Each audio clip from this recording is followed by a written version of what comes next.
विसावा, सुल्तानपुर।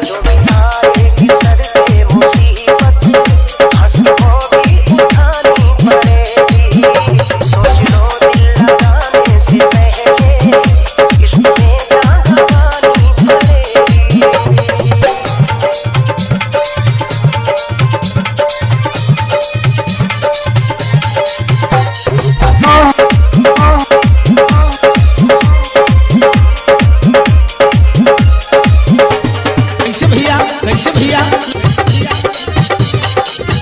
जाने लो ये है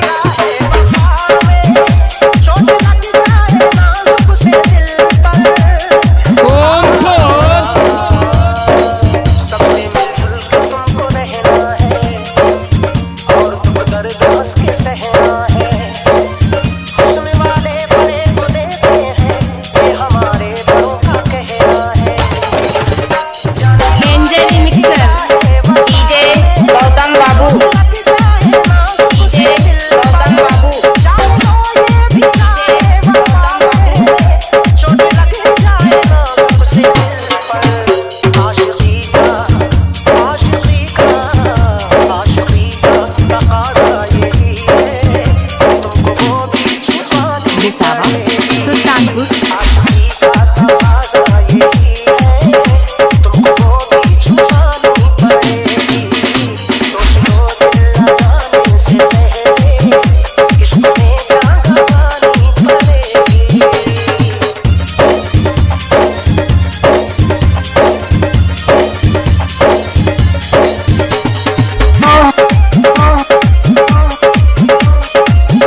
नींद हरगिज़ ना आएगी आँख में होंगे हर लम्हा आंसू।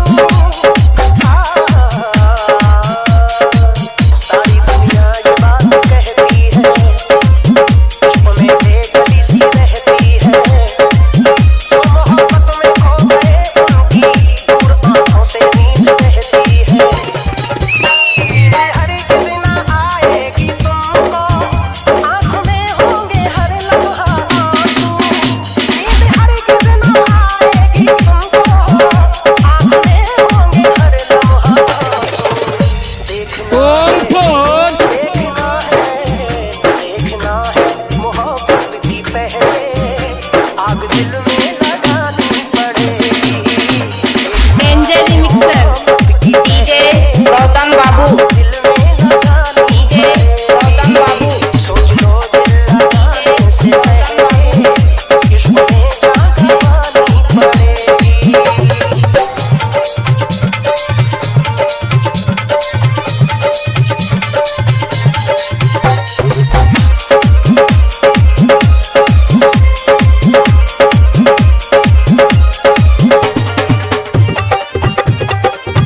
विसावा, सुल्तानपुर। खूब हमने फैलब ये जाना आ गया है समझ में हमारी।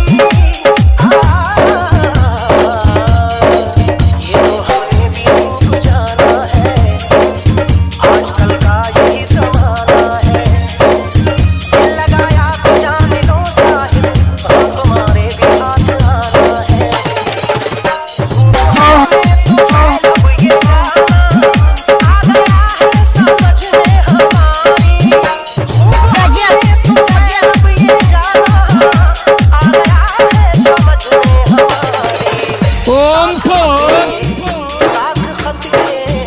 साख खत के हमें अपने दिल की हर तमन्ना जगानी पड़ेगी। एंजल मिक्सर डीजे गौतम बाबू, डीजे गौतम बाबू। सोच लो दिल लगाने से पहले इश्क में जान गंवानी पड़ेगी। 708223